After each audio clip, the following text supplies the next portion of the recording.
Wanita ini bernilai miliaran, miliki lemari yang penuh dengan tas dan pakaian desainer, tapi tetap memilih tidur di jalan, karena ada suami di rumah yang membuatnya jijik. Baru saja dicium di leher oleh suamiku, dia akan segera muntah. Suami suka rambut panjangnya yang indah, dia akan mengambil gunting dan langsung memotongnya. Dia diawasi oleh suaminya sepanjang waktu. Akan ada setidaknya 2 pengawal dengan Anda ketika Anda pergi keluar.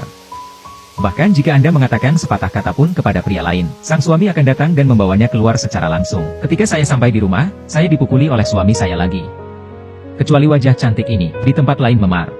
Dia berpikir untuk melarikan diri sepanjang waktu, tapi dimanapun dia berada, dia akan ditangkap oleh suaminya. Selain itu, ada seorang ibu yang sakit di tangan seorang pria. Untuk menghindari kendali laki-laki, wanita itu memikirkan cara. Dia memindahkan ibunya ke tempat lain dengan pakaian sipil. Setelah mengurus semuanya dengan dokter, sendirian di tepi laut. Singkirkan sepatu hak tinggi Anda yang sudah disiapkan sebelumnya, dan ponsel dengan pemosisian palsu ilusi melompat ke laut sampai mati, sehingga sang suami tidak akan pernah menemukannya lagi. Lalu dia berlari menuju hutan di belakangnya. Pria yang menerima berita itu segera mengirim seseorang ke sini. Saya hanya melihat apa yang tersisa di laut. Semua orang mengira seorang wanita melompat ke laut untuk bunuh diri. Dan ketika pria itu menoleh ke belakang dan melihat hutan lebat, indera keenamnya memberitahunya bahwa wanita itu belum mati. Wanita berlari dari siang ke malam. Bahkan jika kulitnya dipotong oleh cabang, dia tidak berani berhenti sejenak, karena pernah tertangkap. Itu adalah mimpi buruk lainnya. Kemudian dia secara tidak sengaja meluncur menuruni gunung. Ketika dia hendak mengambil tas yang dijatuhkan, tapi ternyata suaminya meneriakkan namanya. Dia buru-buru membungkuk dan bersembunyi di hutan. Dia tidak bisa mengurus tas, dia hanya bisa berlari untuk hidupnya lagi. Dalam hujan lebat, wanita itu tidak tahu sudah berapa lama dia berlari. Akhirnya melihat jalan, dia mencoba menghentikan mobil, tapi tidak ada yang berhenti.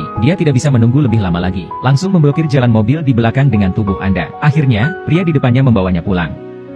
Meliputi seorang wanita dengan selimut secara intim. Seorang wanita melihat seorang pria yang layak untuk diandalkan, menceritakan pengalamannya. Tapi yang lebih kebetulan, pria ini adalah seorang ahli bedah plastik. Tetapi dokter yang jujur tidak mau mengubah wajahnya untuknya. Wanita ragu untuk menemui dokter, melepas mantel, memperlihatkan memar besar. Dokter yang baik hati tidak lagi ragu-ragu ketika dia melihat ini. Memutuskan untuk mengubah wajah seorang wanita. Lepas dari cengkraman suaminya, larut malam, dokter membawanya ke ruang operasi. Dokter bertanya apa yang dia ingin menjadi. Wanita itu berkata asalkan itu wajah orang asing. Saat pria itu mulai, dia berhenti. Karena baru kemarin pacarnya meninggal. Melihat foto pacar, dia punya ide yang buruk. Saat ini suami wanita ditemukan di hutan. Tas tangan wanita, itu juga berisi kartu identitas wanita dan sejumlah besar uang tunai.